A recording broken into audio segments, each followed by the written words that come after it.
why is it in somebody backend It's TMI, TMI often holds stuff. Oh, it's not the units. Okay, today we come to the, well, after kind of the whole ideation, we have to come, of course, to the project planning. So we are now one step ahead of the project program portfolio management. And I've tried to illustrate here the linearity, or not, So today I want to cover like very common things that you all should be familiar with. But again, we try to look at it through the sustainability lens and where our playground may lie with those tools. So in the planning, we are looking first at work breakdown structures because it's still one of the most common systems. Again, in the other planning session and project program portfolio management, we have a look at different breakdown ways of working. You will see that work breakdown structure may not work for you if you're working in more complicated projects or technology intensive projects. But here it will last for us. I cover as well risk identification, and I explain a little bit different underlying processes that we often neglect in projects but may bear huge opportunities for us if we really apply them properly. And then we look a little bit at resource planning and environmental management. So quite a steep run, but all relate basically to the planning of sustainability in our project planning phase, if you want. Okay, so it's again our PhD students. That's a pity. Okay, got it. So work breakdown structure. Where are we with this? So normally, just to recap and really kind of remind you what it is. In project planning, we have kind of an intent to create a linearity of a narrative that allows us as an orientation point to deliver, of course, our project, right? So the success of a project will depend critically upon the effort, care, and skill you apply in the initial planning. And I've tried to illustrate this wonderfully here with this picture I found on the internet. So it is vita that proper preparation is planned in the development stages or the initiation stage of the project to address any problems that may arise. And traditionally, we use tools along the lines of breakdown structures and associated tools. So here the work breakdown structure in project management is a tool used to define and group project work elements in a way that helps us organize and define the total work scope of the project. But be aware, here I highlighted as well as a tool that interlinks with other tools. Yeah? So you may see in smaller projects this may not be like fully prosecuted, but in bigger projects this makes a lot of sense. Before I go to the gunshot, important here is as well, work breakdown structures are practically often broken down into packages, how you are subcontracting as well, or how your partner teams come actually into play in your project. So if you work with a supply chain or subcontractors, the packages are often the different delivery packages, right? So this makes it as well easier for us to plan. Be aware sometimes those packages have, of course, kind of systematic interrelations or have to be aligned to actually come to the subsystems. Yeah. So with the work breakdown structure, we can as well use wonderful tools to kind of become aware of critical paths and durations of work, resource requirements, allocations to the teams, with tools like Gantt charts or as well critical path analysis, flow charts, diagrams, you name it. There's a whole host of it. I have them in the references, so I won't go in a lot of detail. But it is a good tool for discussing and spreading information and to get a general idea of how time-consuming the project will be and if you need any forms of external competence. So this can be as well that you notice that one of the work packages is completely out of your core competences, not even mentioning kind of general awareness, right? Then you would probably look at external sources or learn for yourself, right? So this is the other alternative. It also helps when planning and organizing the work. So here when making schedules, resource plans and project budgets. But again, keep in mind, this is kind of the old school I'm triangle that we are sticking here to. Yeah. And yeah, I should add, with the complexity of the project, we see a lot of other tools moving in, and those tools being actually outdated. So I show you as well other examples in mega projects where we look at more advanced tools.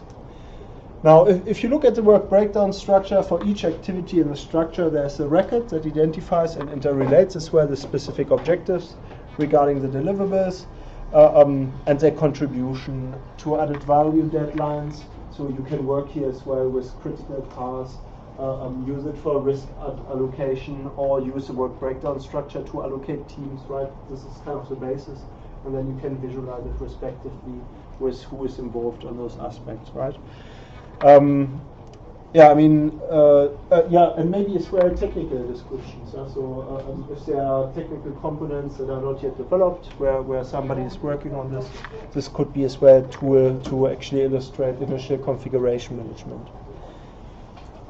So here, for you as a project manager, it gives you a picture of the functional links among the activities in the structure, the information needed to track the process of an activity and manage the related risk, and a tool for communicating with those responsible for an activity in the field about expectations and objectives in relation to the accomplishments, and a tool for assessing as well performance. So you may have timelines against it that are given, or you may work with teams that are working competitively against team. Yeah? So a court work is quite often in production lines where teams are rewarded for doing the job under the kind of set durations. So, and then again, there are different scheduling tools that you can use to kind of evaluate it and reward them if they achieve that. Now, with the risk management that interlinks directly, you have kind of risk management. Well, I've picked here one process. Yeah? So this is again our pragmatic one from project management. So you notice here it's only 4 elements. In reality, you have, of course, identification or kind of naming first. So there's a qualitative exercise up front. But here, very quickly, it's really, first of all, manage, measure, assess, and evaluate as a kind of continuous cycle to kind of keep on track and identify potential additional risk. So in order to manage risk, we have to understand what a risk is. Yeah? And here I had again the wonderful analogy. Keep in mind, it comes from the hysteria of the Arabic tradesmen that were trading across the Persian or Arabian Sea, depending on what you call it. Yeah? And it was about the reef. Yeah? Risk was a reef to the shipperman, the unforeseen kind of obstacle that sinks your ship. And here in this way, I've defined it very conservatively. A risk is a combination of constraint and uncertainty to do with likelihood of occurrence, right? So we all face constraints in our project, so those may be risks that may delay it, and also uncertainties that may have different impact.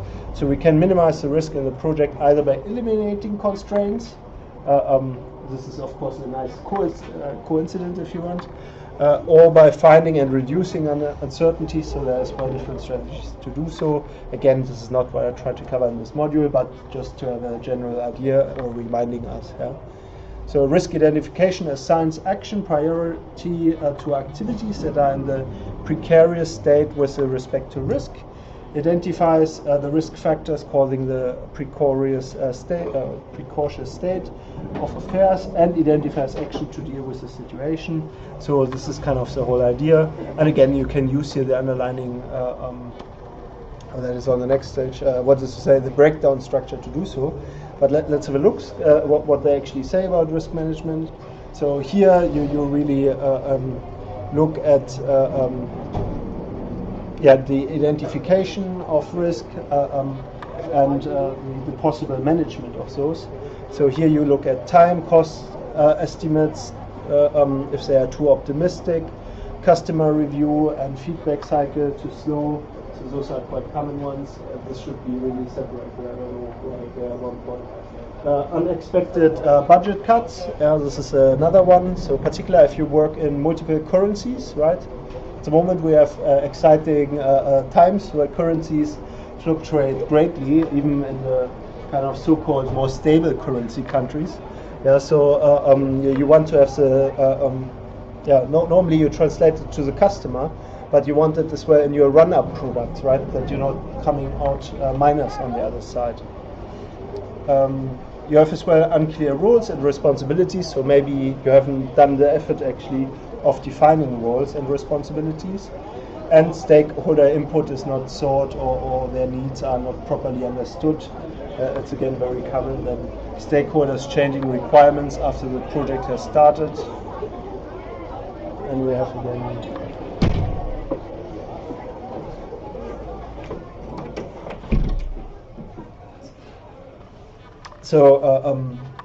so the requirements changing. This is a nice way of the stakeholders coming to a realization what this project is actually delivering and understanding what they want out of it, or maybe the opposite, figuring out that they don't want what the project is bringing to them, right? Then you have as well stakeholders adding new requirements after the project has started, or poor communication resulting in misunderstandings, quality problems, and rework. And last but not least, lack of resource commitment. Yeah, this is where a traditional one. But budgets are allocated, and then somebody is not willing to spend the budgets where they've been allocated. This is a classical chestnut and creates normally respective dangers. Here's my work breakdown structure that I suggested as an initial tool for kind of monitoring. So this is a nice visualization tool. Be careful. Often these work packages have a lot of stuff in it. In the earlier lecture I described, one famous example was on a plane carrying a ship that was built recently in Glasgow. One of the things that Warren had finished was a final paint that they put to basically protect simplify the bottom of the whole chassis of the ship. And this was of course a unit that was hidden in every work package. They didn't have that as a separate work package, because the different units parts were kind of done by teams that do that as one of the packages. So because that wasn't like yet done or solved, the new paint wasn't developed, all these activities were still flagged up red, although in reality, if you look at the development, the risk was already passed, so that was really just the paint, the main risk. Yeah, so the refinement here of your work breakdown structure provides you potentially with a false impression. Yeah? And in terms of reporting, you have to keep that in mind. Yeah. So risk can be tracked using simple risk logs. That is the most common one. What are other names for risk log? What could you use as well? So we have risk log. What are you potentially faced with as a project manager?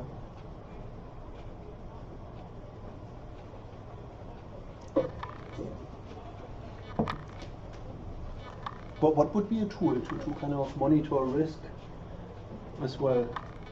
So risk log is good. This means you have kind of maybe risk management up front. But what else do we keep as a tracking device maybe too? Issues log. Yeah, issues log can be as well change log. Yeah, so this is normally another tool that you're using. And this depends on how you're reporting and probably your contractual setup. But yeah, spot on. Yeah. Yeah, risk register was the other one as well. So this is again when you often separate the risk from the performance. So each risk you have.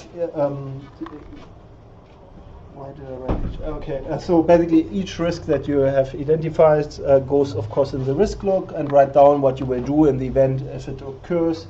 So this is a kind of a qualitative assessment. And you may want to work with your partners to actually look at the ownership and who can prevent it or deal actually with it. Yeah? There are many projects that I've worked on where we decided to just have the risk and be aware of it and like kind of put an insurance against it. Yeah, we knew that if that goes wrong, it would rip our project apart.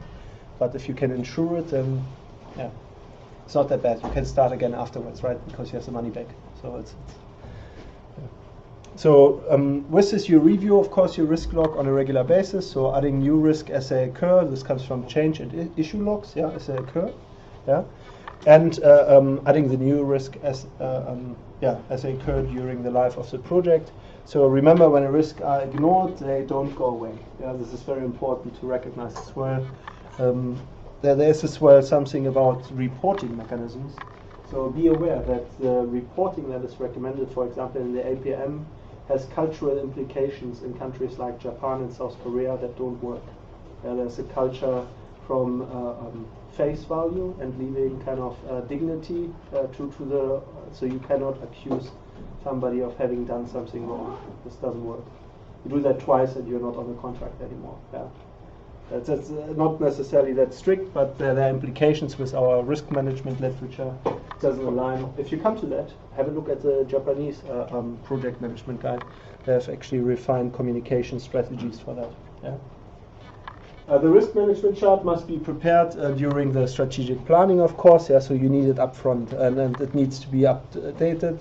It codes the internal and external risk identification during the assessment of the market, the competition, the clientele, the availability of desired required people, and material, technological, and financial resources. Yeah.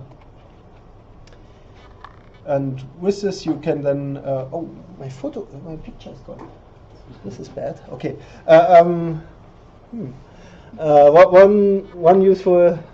I just realized I have all these presses actually open for editing. I hope not. Okay, now I'm slightly skeptical. Okay. One way of shading, I had here kind of a shaded in work breakdown structure where you could see how risky the different activities are. Yeah? But you have to take that now at face value. I hope the uploaded version has my picture. So you can then class them as well, yeah, into high risk and be aware. This is here one arbitrary way of classifying the risk. Depending on your needs, you may have different ways of classifying risk. So you may have risk you can mitigate, where you have kind of response teams that can deal with it. Yeah, then respectively you would color it in so it makes sense to you. Yeah, so here I kind of go with a simple high risk, immediate action required, growing risk, special attention required, low risk, no intervention required, activity not yet begun, could be another one. So it could be as well you have noticed an issue that knocks later on, but it's not urgent, so you have kind of time to react, so it's probably worthwhile to react to it and put the right people in to, brief them at least. But again, it may become, as time goes on, a high risk. So each block of on the work breakdown structure of the picture that you can't see is identified according to the risk factors observed. So again, this was kind of, it's a little bit like this picture, yeah, but with colors, not in black and white just. But the point is, you can then kind of observe when tracking the project, or when it kind of stays red, then you're basically in trouble and you have to react on it. Yeah. The reports identifying the factors provide as well guidance to decision makers, of course, on the urgency and complexity of corrective action required to eliminate the risk in question. But be aware this goes only as far as your work packages really illustrate the activities that you have. So here the example that I had, Clean River Sustainable Development Project, therefore might have a high risk situation shown in figure 2. Oh, sorry, this was my river example. Yes. So this was a factory just being set up next to a river, and at the same time there was a side project of. Okay, I uploaded afterwards, so you have to just believe me now. Now, an example from the past, and we have already discussed that. I don't know why I cite this example so many times. This is really overcited already.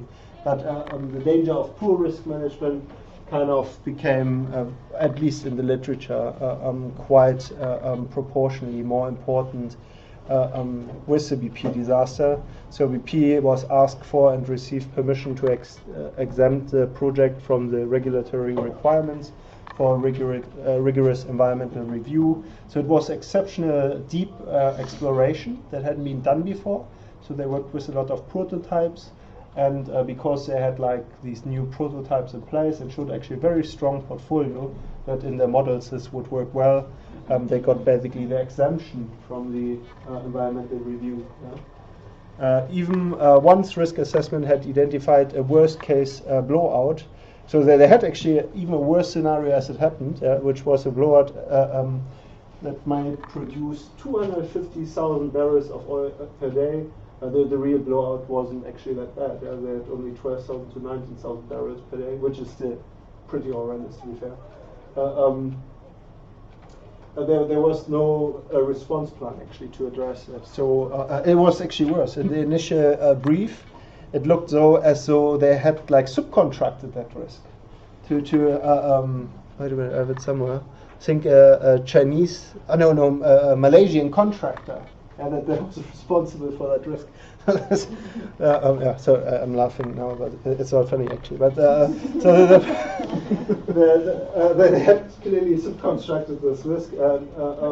But in the final report that they hadn't, nor did the company have a hand in the equipment that had actually indicated. So they actually even identified equipment that was required to deal with a fiasco like that. But they hadn't had that actually ready to respond to the blowout. So and then the New York Times notes that the rig spill response plan included a web link for a contractor. This was actually who they subcontracted to, that directed users to an Asian shopping website. So the company didn't really exist. So it was a fake company that was set up for this. So that suggested that it. Excuse me, I'm working. Okay. So that was out of date or had not been adequately checked. So it was basically a false mitigation to make the project happen. So you can see that they play on a different level there. Before we go further, so the risk here was, of course, absolute reputation damage, and they have kind of set the whole industry back in terms of what they had tried to achieve, like a better image with society. Not that they ever were really prestigious, and well, it depends how you see it, but this was really a setback for the lobbying that they and the whole outreach programs and stakeholder engagement that they had tried to use to get actually to a better name. Now, when you come then to the resource planning, we have kind of the interactive tools that you're already aware of. So here we have kind of the resources at the hand with aspects of people required to do the work, and again, this is not necessarily just hands-on, but as well mind, right? Then the equipment required to support the people or project needs, and then the cost of the people and equipment required. Again, we have those units because they're easy to count, right? So it's quite easy to track. There is as well a direct connection between the resources required and the quality and sustainability of the project. So again, this is maybe something we should have a look at. So resource planning, in order to ensure that sustainability is considered throughout the project, the people that work on the project must have an understanding of what sustainability is and green principles. This is easier said than done. I was recently to entrepreneurial forum at Durham University, where it's a cluster of entrepreneurs that kind of specialize on sustainable responses. And what I didn't realize is after the whole show, and they showed all their lovely products and invention, how they can make the world a better place. I sat around with them for dinner, and I had a group of 5. When we talked about sustainability, they talked about engineering efficiency or using chemical products to deal with kind of diseases, and there was no consideration at a kind of any understanding of what really sustainability in principle stands for. So they had very practical solutions to a problem that kind of arose and was related to sustainability. So be very careful. You are kind of one of the first generations, well, not first, but you belong to a 10-year generation cluster where you actually have probably a lot higher enabled understanding of what sustainability actually means. This is not common understanding, particularly not in industry. This means that all contributors to the project must be aware of the drivers for incorporating sustainability and the implications of not considering sustainability at every stage. So as well kind of the penalization if you notice that you are actually not on track. So where possible, it may be desirable to employ project team members who have some experience in this area. So this may be you, yeah, or even maybe as well you. But in practice, this may not be possible. So, especially if the project manager does not have the control over the recruitment of their team, you may even want to work with a consultant. Yeah, so there may be other alternatives to actually have kind of sustainability projects. Sustainability in your projects kind of enforced. Yeah. So resource planning, this is of course where it comes in. If this is the case, it will be necessary to provide some training, particularly if you notice that your team is not aware. So be aware, you may be the trainer of like very experienced guys. This is often the case actually. And this means as well that there are potentially cultures, habits, that may be very basically they're performing against sustainability. Yeah. Even if the only even if only at a basic level, it makes sense to actually engage them in that conversation to ensure that the team members can as well understand the fundamentals of sustainability. So of course this may affect the project timeline and costs, so that staff receives training. Again, there are some charities that do it actually for free in the UK, but again, they're not really considered. This is so. Notice if you do a service for free, it's very unlikely that people will actually use the service in the UK, which was quite surprising. So they changed the strategy for a year and took a fee, and they had suddenly an increase of 2,000 bookings, which was absolutely remarkable. So it shows you that if you offer it for free because it's charitable, so it's co-funded from other projects, then it may be perceived as a lower value. Yeah? So this, I was just shocked by that, but it can happen. Yeah. And of course, if you come to this, include this as well in your work breakdown schedule. Yeah, so training has to be as well in there. Otherwise, it normally doesn't happen or is kind of winged on the side and doesn't really, often doesn't provide the skill set that you really require. So another option would be as well to hire a sustainability consultant to work with the team during the project. This is if you are on the other side of sustainability and have maybe even cynical comments, observations about it, then this is probably a good way to kind of bridge the gap, if you want, because you may be seen otherwise as an outlaw. Yeah? If you're the one that pushes always about sustainability, everybody else runs away, then you have, of course, a respective issue with it. So this, of course, will as well impact on cost and must also be considered in the work breakdown structure. So, yeah, basically linking back. But you have already noticed I've talked here a lot about people and maybe generations. This has not necessarily to do with age, more with like kind of, I really mean kind of the cultural setting. Yeah. So here you have another factor that the project manager must consider is the influence of culture on the project team. So regardless of the corporate culture of the organization within which the project is taking place, a project manager can ensure that the culture of the project incorporates the principles of sustainability. And here's kind of it's another triangle in reality. So depending on which literature you read, it's apparently the golden triangle. So here you go, project culture. So you have the organizational structures and support of project success, and you have the project methodology or processes and tools that you're employing, and then kind of the project management competence on the other side. Yeah. So and the competence involves as well how you are able to influence your team. This is quite interesting. This is an old chestnut, though. So this is similar like the iron triangle, already long around. This was from work from Kluckholm in the 1950s that told us that culture is comprised of acquired and transmitted shared values and beliefs and behavioral patterns that distinguish one group of people from the next. And culture is as well aspects which are visible, which are hidden, and which are hidden. For example, values and feelings are hidden, but the manifestation of these values, such as the policies and norms of conduct alongside habitual behavior and symbols, are observable. Yeah? So this is of course an interesting one. Actually, we could even. I was just thinking, in particular with voting and polarizing politics that we face in the media, we could even play a small scenario to kind of envision this. So I'll show you quickly the cultural onion that you get a reference model. Some of you probably have already seen this. Where are we cameras? Yeah, this should work.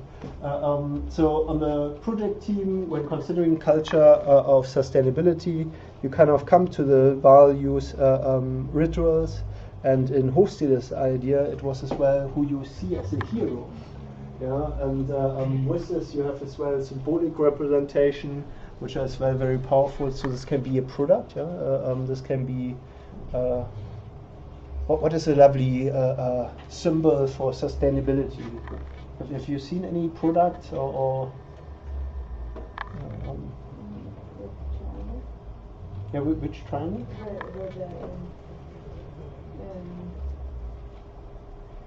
The green one. The green triangle. Yeah. This sounds good. I'm well into it. But what does it stand for? Do you remember what it was about? Yeah, it's society, environmental, economics. Yeah, so the triple bottom line in a way, right? So this was so the American version is people, planet, and what? People, planet. I pause here again because I forgot the two. This is pretty bad. Okay, so the English version is ecological or environmental, then economy and social. So which one is missing? People, planet. There was another one, right? Economy? Production, profit. Profit was the one. Yeah, sorry. Yeah. Yeah. Okay, so the but literally in terms of symbols, I was thinking of something like automotive, right? So quite controversial. It's not just walking to work, but it's actually a car that is a symbol for sustainability. Which one is it? Leaf. Yeah, Prius. Which one was used? Nissan Leaf. Nissan Leaf. So this is maybe the new version. So initially it was the Prius, yeah, Nissan Leaf. Tesla is as well pitched into this, right? So if you look at the footprint overall, the reality is, and should be careful here, but if you buy a car that already exists and still runs, you are more sustainable than buying any new car. This is just the production footprint. It's not outrunnable. Yeah. Even if you run on an engine with like 40 liters, I mean, you know, there are other implications. Yeah. Rather than the money that goes into the new car, you basically spend it on petrol. But all I'm saying, environmentally, there's actually I buy a used car because I act sustainable. yeah. So this would be a great argument. Yeah. It's So an excuse for next time. yeah, exactly. So it's as well. It's a so at the other controversial example earlier, with a fake watch versus a real watch, right? And then arriving in a prestigious place. So this would be as well the excuse, yeah, if you drive to the casino in Monte Carlo, yeah, and you drive there with your old Fiat Punto, yeah, from some time ago. You say like, look, I'm acting sustainable. Yeah, this is the result, and you would be legitimate, of course. Yeah? No, I'm not sure that it works that way. So if you're on the prestige side, then you may lose that argument. But again, yeah, the idea is there. Yeah. Okay, so the onion model of competence of culture was developed by Kahili, inspired by Hofstede, yeah, describes cultures from the deepest part of the onion. So this is the invisible part, this is very personal values. And if you really do the research, you will even see that it has to do with your personal senses, how you're experiencing the world. So if you are lucky and you have, no, sorry, this is unlucky. Well, it's luck too, but So I've taken before my hand apart on my left arm actually, and I was left-handed before. So I'm still more intuitionally inclined to grab something with the left, but then notice often that I'm more capable with the right one. So this conflict is still there. So value-wise, I actually prefer now right-handed stuff. And I've noticed how unfair the world was before. For left-handers, you had a lot of compromises, smearing, writing, particular handwriting. Was my favorite. So you always had like beautiful ink lines here. But yeah, anyway, there's a lot to be said about that. But the point is, values go so deep that they are very personal. But often, of course, we simplify them to actually talk about it, right? So this is important to recognize. So now on the surface, so again here we actually kind of look at the deepest part of the onion, to the surface of sustainability. So values have as well to do with sustainability. We had the kind of exercise up front, right, first session. So the project manager can create a culture of sustainability by showing leadership in this direction and by fostering an innovative can-do attitude, which can act to inspire team members and ensure their buy-in with regard to sustainability within the project. We will look at a little bit more of the cultural context actually next week as well, but I want to do this as well as a seminar session for this session actually. We want to look, if you believe that it's better to go global and optimize resources for our world, yeah, or go away with global, let's stick local, let's use our local resources more sustainable. And we have a debate on this, but we come to that later. Yeah. Okay, so resource planning, we can even do a little bit more, and this is really where I want to show you how sustainability is part of the game, really. Oh, my text has moved as well. Okay, this is okay. So project resources. Well, this is kind of a word cloud, what's normally associated when it comes to resource planning as well. So in most cases, a project will require resources over other than people, of course. These resources often have to be purchased, such as equipment, services, raw materials, you name it, machines if you are a little bit more innovative. And respective on your underlying costing models, there are different ways of doing so. So here there is an opportunity to ensure sustainability. It is considered in the procurement, of course, of such resources. By considering the resource needs at an early stage in the planning process, the project team can identify areas where more sustainable resources can be produced. So this is as well thinking a little bit about the long term, but of course we are constrained in projects, so that there is a recognition that there's as well limitations in how far that goes. But we have models for that, we look at that in a second. So here's an example first. For example, the project team can elect to use only recycled paper in communications. Oh, this is a weak example, I don't know why I left that there. Okay, so, but here we go. So anyway, so we want to use recycled paper in communications or move towards electronic means of communication instead. So today there are many types of alternative sustainable products, from computers to office furniture. Many of these can be identified through product labeling, such as FSC timber. Is this still the same label? I think this has actually been, okay, I should have really Googled this before. But anyway, so this was the label at the time, FSC timber, and it's probably still used. Or the EU eco-labeling program. They have kind of an alternative sign, and it's not just the recycled sign, there is another one for it too. But the recycling sign is kind of the old one that we all probably know, right? You have all seen this, right? Yeah, okay. So this is a sign for recycling, if you want. Increasingly, suppliers are communicating the sustainability or not of their products through their marketing material or corporate plans. So this is normally an insight that they have engaged with it, but it may not mean that they have fully implemented it. So you want to check as well and write it actually into the criteria or in the contract even, right? So project managers can ensure that the principles of sustainable procurement are incorporated into the project charter. So this is what we had last week, right? The business case and other plans by developing a sustainable procurement strategy. So you can literally make it the selection criteria.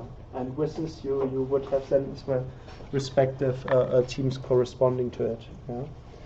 in some cases, the cost of purchasing more sustainable products or services may be higher in the capital cost, but the benefits and value to the project corporate social responsibility and how it is viewed by stakeholders may offset the capital cost. There is as well another element. So sometimes these arguments enable you as well to buy actually higher end specs, because a lot of the higher value engineered pieces, where you have a higher value, you have as well longer running times for the material or being more durable.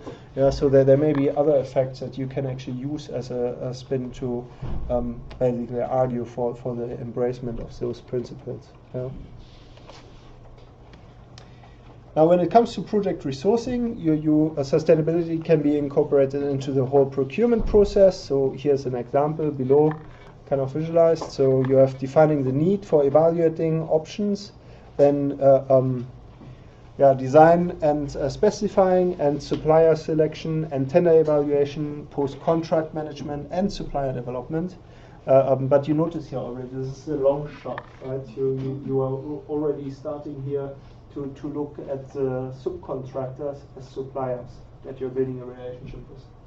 So sustainable procurement can be as simple minimizing impact of the supply chain, often easier said.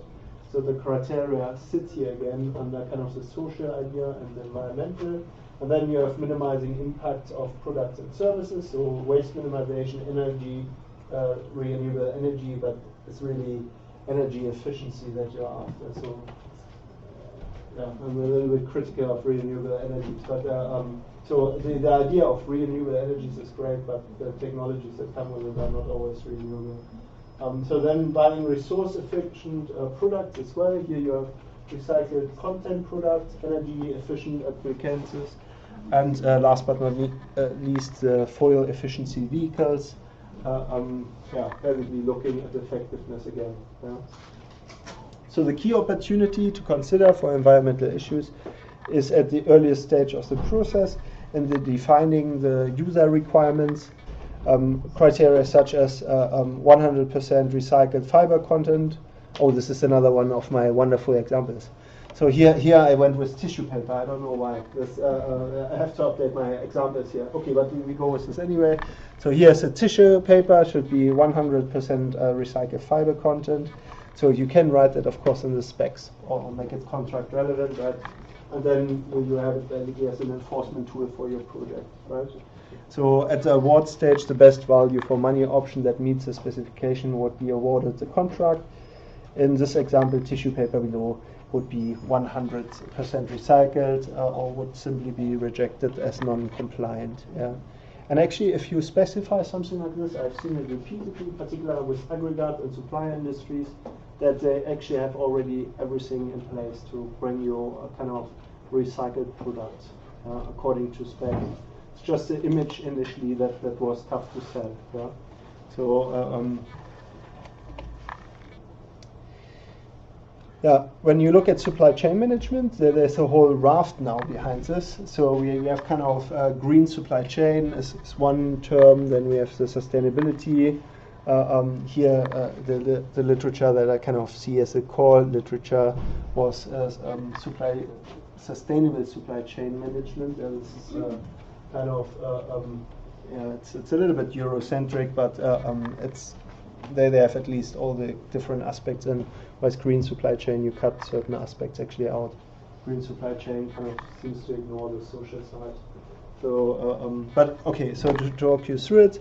So you have kind of business sustainability with the environmental impact, social responsibility, economic stability, health and safety, and stakeholder interests, of course, that they actually are being met. And then on the supply chain, you kind of target it as a carrot, if you want, to reduce the cost, achieve like a better process or production efficiency. And better asset utilization, service reliability, and inventory optimization. So here you can play with systems as well, like Lean, where you have maybe a pull or push system that is like just once preloaded rather than having stocks of a lot of stuff, right? And it goes as well then hand in hand at this level with risk management versus alignment. And it's generally a very, very strong tool if you employ it, if you get your supply chain in on this. Yeah. Now then we have as well kind of the project planning costs. Of course, the cost of executing a project are a major influencing factor in an organization's decisions as whether or not to undertake the project. Yeah, so this is a no-brainer. Often your whole business is based on that. Yeah. So often at first glance, and this was as well criticism that we had before, sustainability or the embedding of it as at higher capital cost. This depends, of course, how you're counting, right? So if you think a little bit of your business time or of running your business, then this is actually not true. So I'll show you the model in a second. So in order to quantify the project cost and benefit, this is well necessary to dive a little bit deeper into the finance and have a look at this. Yeah. So this is really to identify as well the full range of project sustainability impact is an important part as well of the planning of getting a sustainable business solution, right? So this is one of the systems that you can use to actually make a case for this. So this is ABC, activity-based costing.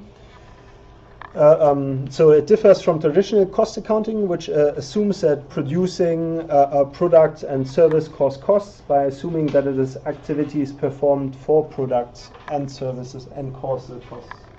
So does that make sense? Yeah. So it's basically a package.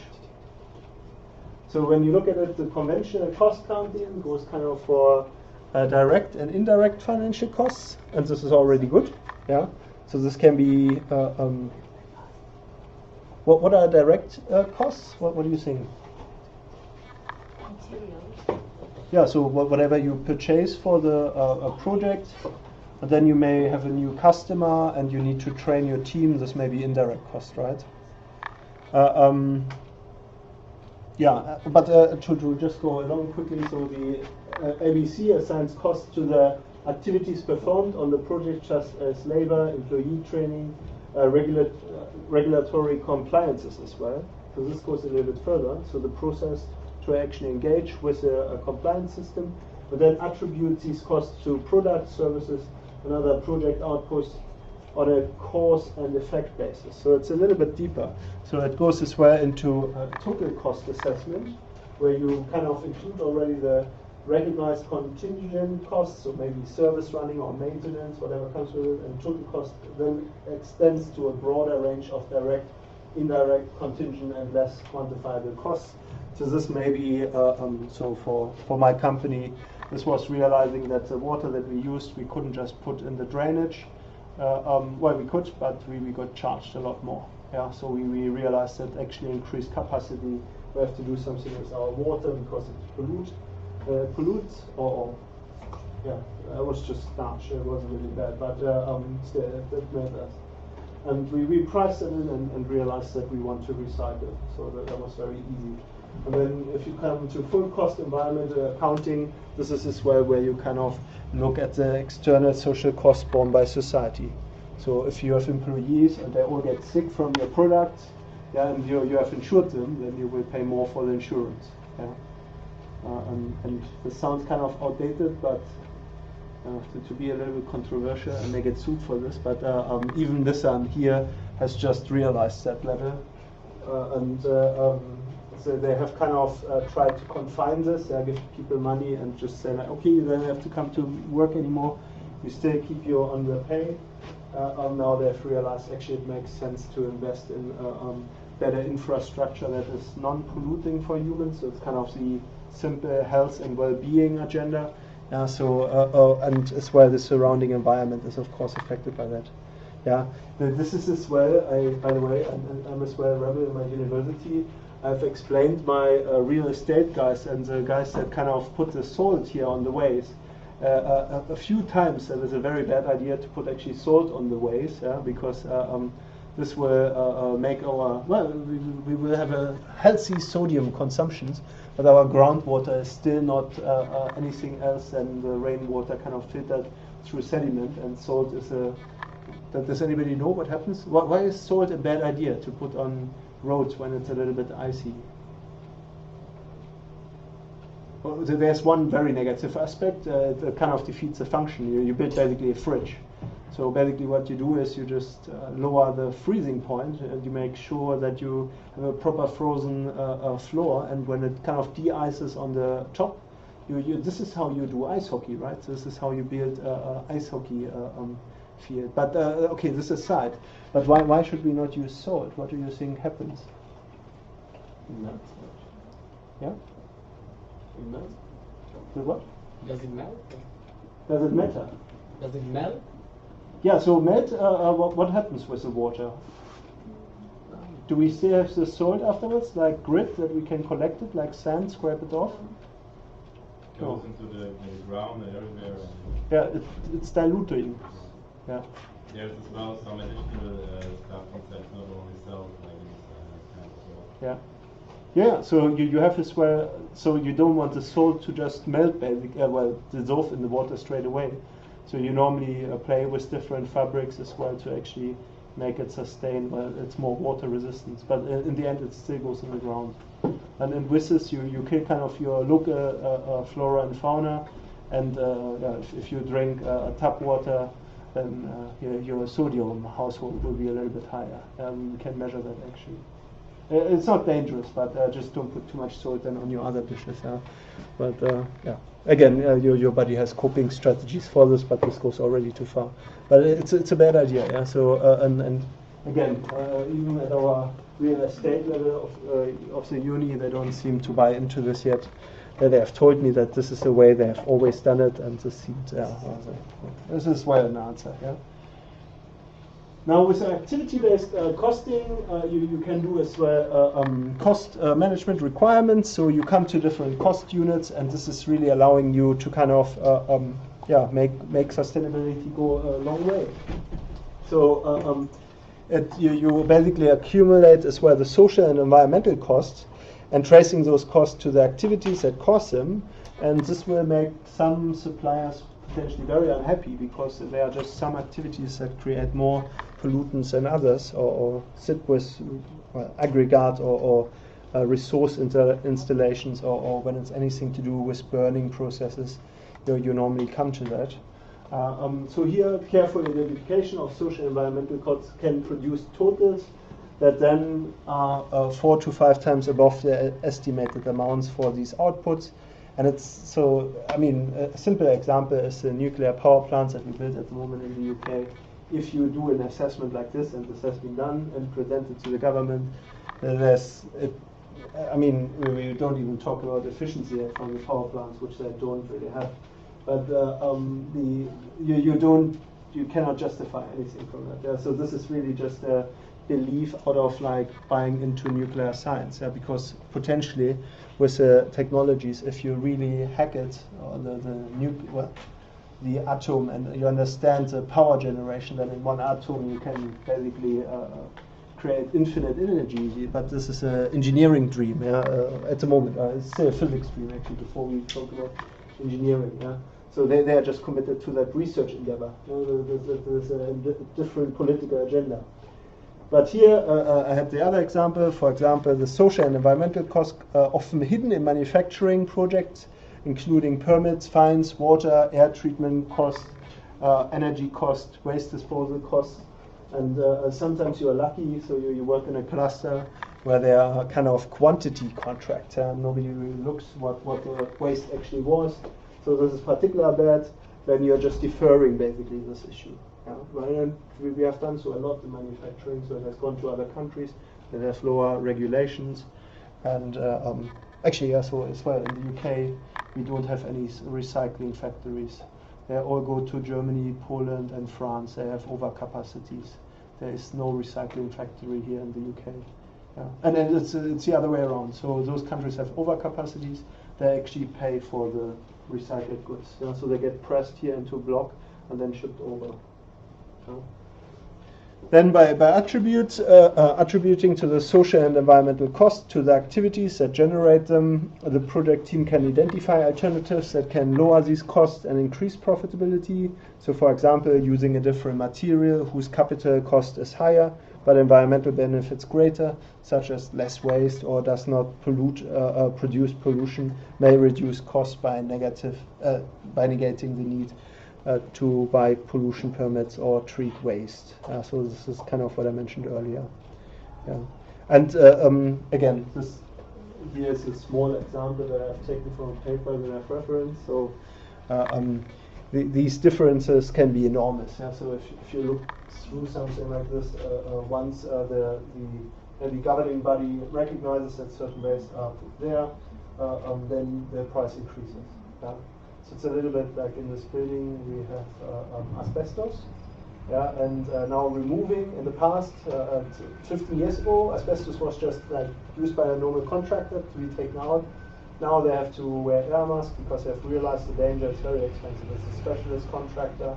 They use kind of high power vents as well to kind of basically dilute or lower the pollution level basically. And they come as well at a lot higher price. Yeah, so taking it now out is super expensive. Yeah. Now there's as well other systems. I don't really want to go much longer on with this. Whole life costing. This is kind of looking at the product life cycle. Here is a battery example, and again the associated costs. So sometimes just the basis can be a huge difference. With both the social and environmental costs, so it does make sense to kind of do the costing argument. So full cost accounting is another one. So it's basically in tiers: usual cost, hidden cost, liability cost, less tangible cost, and if you really embrace it, last but not least, the sustainability focused cost. So just to give you a quick snapshot. So here you have costs that would be incurred in sustainability-focused approach that was taken project by performance. So here you have costs that, wait a minute, I've jumped here. Costs to ensure zero environmental and social effect could be estimated. But again, this is, even in literature, you have their competing ideas, and this is still in negotiation, but it's worthwhile pursuing. You will be seen as a good performing company. And it is unlikely that such costs would become real costs in the absence. So this is as well maybe justifying leaving a forest be a forest rather than optimizing it for foresting itself.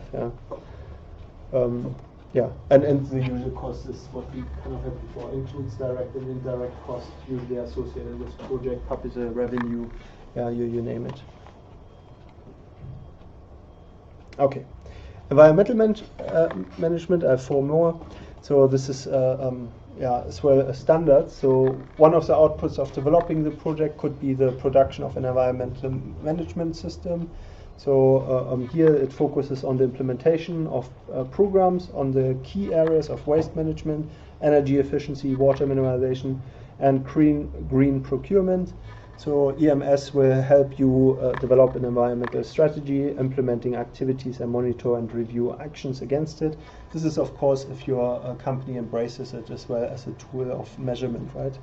So it embraces, well, it demonstrates as well your commitment to the environment, along with improving operational efficiency, so and cost reduction as well. So there are multiple benefits with implementing this. Yeah, one that a lot of you will face one way or the other. It comes normally together with the 9000 family of ISO standards. This is again quality standards. It's 14000 family. Yeah, so this is normally the